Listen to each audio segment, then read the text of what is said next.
हमारी मेरे प्यारे दोस्तों, आप सभी का फिर से एक नई वीडियो में स्वागत करता हूँ। और आज की जो वीडियो आपके लिए बहुत इंपॉर्टेंट होने वाली है। जितने भी बोर्ड परीक्षा 2024 में हिंदी का वाइट पेपर देंगे उनके लिए महत्वपूर्ण प्रश्न आए। व्याकरण का कहें खासकर कि रस छंद अलंकार जो है आपके सिर्फ ये 3 कह रहे हैं, या रस छंद अलंकार में 6 नंबर का देता है। और ऐसा जो मैं आपको कह सकते हैं कि जिस तरह रस का, ठीक है, छंद अलंकार, इन तीनों का उदाहरण के साथ मतलब कह सकते हैं परिभाषा भी इतना आसान में लाया हूँ कि अगर आप एक परिभाषा याद करते हैं तो सब लिख देंगे। ठीक है, तो आइए आज की इस वीडियो में हम लोग देखते हैं सबसे पहले इंपॉर्टेंट प्रश्न को। ठीक है, तो सबसे पहले हम बात करेंगे किसके बारे में, रस के बारे में। ठीक है, रस में बात करेंगे सबसे पहले हास्य रस क्या होता है। ठीक, हास्य रस से क्या होता है कि हास नामक, क्या होता है कि हास नामक अस्थाई भाव जब विभाव अनुभाव और संचारी भाव से पूर्ण हो, ठीक है, पूर्ण हो, रस की निष्पत्ति करता है तो उस रस को हास्य रस कहते हैं। ठीक है, किस तरीके से देख सकते हैं, जिस तरीके से लिखा हूँ उस तरह से आपको लिखना है। ठीक है, देखिए क्या करेंगे, हास हास नामक अस्थाई भाव जब विभाव अनुभाव और संचारी भाव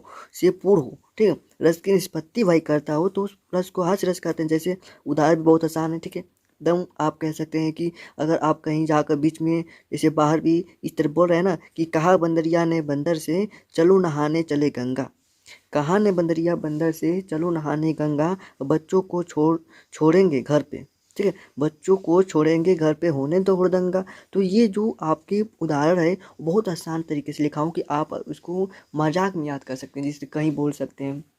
ठीक है, आप दोस्तों से भी बोलेंगे तो वो नहीं कहेंगे कि आप वो रट रहे हो, याद कर रहे हो। ठीक है, आपको याद हो जाएगा, उन लोगों को बात करोगे। ठीक है, तो ये आपको उदाहरण कि कहाँ बंदरिया ने बंदर से चलो नहाने चले गंगा, बच्चों को छोड़ेंगे घर पे होने दो हुड़दंगा। तो ये क्या है, आपका हास्य रस है। ठीक है, इसका स्क्रीनशॉट लेना चाहते हैं तो स्क्रीनशॉट ले लीजिए। ठीक है, चलिए देखिए अब बात करते हैं करुण रस। ठीक है, देखिए करुण रस क्या होता है कि शोक नामक अस्थाई भाव, करुण रस का अस्थाई भाव क्या होता है, शोक होता है। ठीक है, तो शोक नामक अस्थाई भाव जब विभाव, अब बस कुछ नहीं लिखना है। लिखे आपको क्या करना है, जिस तरह यहाँ से लिखे हैं, ठीक है, यहाँ पर लिखे हैं हास्य नामक अस्थाई भाव, और जो बस इसमें से एक याद कर लीजिएगा और बस यहाँ पर अस्थाई भाव बदलना है, कुछ नहीं बदलना है। देखिए यहाँ पर क्या करें, सिर्फ अस्थाई भाव बदलने के, शोक नामक अस्थाई भाव जब विभाव अनुभाव और संचारी भाव से पूर्व उसे, ठीक है, करुण रस कहते हैं। तो ये आपको क्या करना है, बस एक याद कर रहे हैं वो सभी से लिख दिए हैं। ठीक है, ठीक है, ये है। ठीक है, ये तरीका आप अपनाइए। ठीक है, उदाहरण देख लेते हैं। क्यों छलक रहा दुख मेरा उषा की मृदु पलकों में, क्यों छलक रहा दुख मेरा उषा की मृदु पलकों में, हाँ उलझ, यहाँ पर उलझ है। ठीक है, उलझ रहा सुख मेरा संध्या की घन पलकों में। ठीक है, ये आपका करुण रस में करुण देखिए कितना करुण भरा ये पॉइंट है। ठीक है, उदाहरण है। ठीक है, तो आपको किस तरीके की परिभाषा देख सकते हैं, किस तरीके से आपको लिखना है। ठीक है, इस तरीके से। ठीक है, ये अगर याद करें तो ये आप लिख सकते हैं। ठीक है, जैसे और यहाँ पर बात करें, बीर रस में बात करते हैं। ठीक है, तो बीर रस में देखिए, बीर रस में क्या हो रहा है, कुछ नहीं लिखा हूँ, बस यहाँ पर क्या लिखा हूँ, उत्साह नामक अस्थाई भाव जब विभाव, पूरा वही लिख देना है। ठीक है, वही लिख देना है, बस यहाँ पर क्या बदला हो, बस अस्थाई भाव बदले हैं। ठीक है, पूरा लिख देना है। उदाहरण देखिए, वीर तुम बढ़े चलो धीर तुम बढ़े चलो, वीर तुम बढ़े चलो धीर तुम बढ़े चलो, सामने पहाड़ हो सिंह की दहाड़ हो, तुम कभी रुको नहीं तुम कभी झुको नहीं। ठीक है, तो आप देख सकते हैं किस तरीके से आप परिभाषा लिखे हैं। ठीक है, उदाहरण भी लिखे हैं वो परिभाषा भी लिखे हैं बहुत आसान तरीके से। ठीक है, तो आपको देखिए उदाहरण में क्या रहा है कि वीर तुम बढ़े चलो धीर तुम बढ़े चलो। भाई ये तो आपने सुना होगा, ज़्यादातर बहुत बार सुना होगा, आप सुन के भी अगर सुने होंगे तो वीर रस में आप इसको लिख सकते हैं। ठीक है मेरे पास दोस्त, तो ये देखिए आपके अभी तो रस हुए, ये क्या हुए, ये अभी रस हैं। ठीक है, ये क्या है अभी, ये अभी रस हैं। ठीक है, अब बात करते हैं प्यारे दोस्त छंद में। छंद में बात करते हैं तो छंद क्या होता है, ध्यान दीजिएगा। छंद, ठीक है, चौपाई, चौपाई बात करेंगे सबसे पहले। छंद में हम बात करेंगे चौपाई छंद महत्वपूर्ण, ठीक है, जितने भी यहाँ पर लिखे हैं सब महत्वपूर्ण हैं, वही हर बार पूछे जाते हैं इसलिए यहाँ पर लिखे हैं। ठीक है, देखिए क्या करें कि यह लिखेंगे किस तरीके से, ध्यान दीजिएगा। देखिए इसका स्क्रीनशॉट पहले आप ले लीजिए। ठीक है, स्क्रीनशॉट ले लीजिए। ठीक है, चलिए देखिए तो क्या है, यह एक सममात्रिक छंद है, इसमें 4 चरण होते हैं। ठीक है, 4 चरण यानी कि 1 2 3 4 चरण हो गए। ठीक है, इसके हर एक चरण में 16 मात्राएं। ठीक है, इस चरण में 16 मात्राएं, इस चरण में भी, इस चरण में भी और इस चरण में भी 16 मात्राएं होती हैं।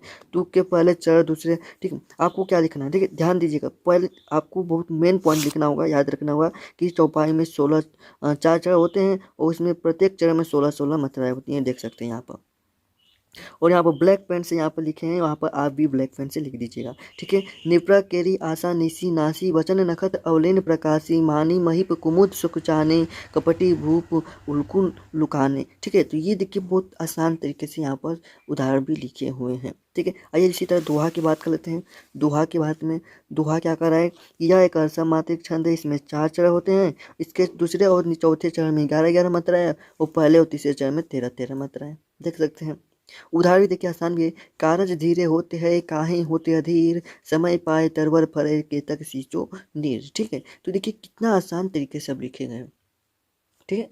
तो बहुत देखिए यहाँ पर पॉइंट आपको समझना होगा कि आप किस तरीके से लिखेंगे। ठीक है। और बहुत आसान उदाहरण ऐसा है भाई, मैं फिर से बात कर रहा हूँ कि ये जो उदाहरण ऐसे ऐसे हैं कि आपको याद हो जाएंगे तुरंत। ठीक है। याद हो जाएंगे तुरंत। ठीक है। सोठा की बात कर लेते हैं। सबका स्क्रीनशॉट लेते चलिएगा, आपके लिए फायदा होगा। ठीक है। समझ रहे हैं। ठीक है। सोठा देख सकते हैं, यह एक असमात्रिक छंद है। देखिए यहाँ पर देखिए अगर आपको दोहा याद है, ठीक है, अगर आपको दोहा याद है तो आप उसका उल्टा करके सोठा लिख दीजिए। क्या हो रहा है देखिए, उसके पहले और तीसरे चरण में 11-11 मात्रा है, तो उसके दूसरे और चौथे चरण में 11 मात्राएं थे। ठीक है। इसके दूसरे और चौथे चरण में 13-13 मात्राएं होंगे। ठीक है। उसका उल्टा है। ठीक है। उसका उल्टा है।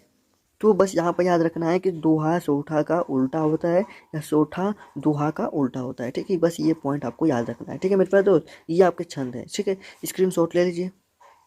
अलंकार के पे बात कर लेते हैं। अलंकार में अनुप्रास अलंकार क्या होता है कि जहाँ पर किसी व्यंजन वर्ग की आवृत्ति होती है वहाँ अनुप्रास अलंकार होता है। कह रहा है कि जहाँ पर किसी व्यंजन वर्ग की आवृत्ति होती है, जैसे तनी तनुजाता तमारा तरबर बहुछाए। ठीक है। या आप लिख सकते हैं रघुपति राघव राजा राम।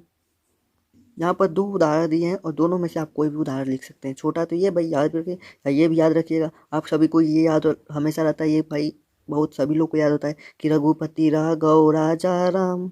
ठीक है। यही है आपका। ठीक है। यमक अलंकार बात करते हैं। यमक अलंकार ठीक है कि जब एक ही शब्द 2 या 2 से अधिक बार आए। ठीक है। जब एक ही शब्द क्या हो 2 या 2 से अधिक बार आए पर हर बार अर्थ अलग अलग हो, वहाँ यमक अलंकार। जैसे काली घटा का घमंड घटा। ठीक है। काली घटा का घमंड घटा, घटा घटा दोनों का अर्थ क्या होगा, अलग अलग होगा। ठीक है।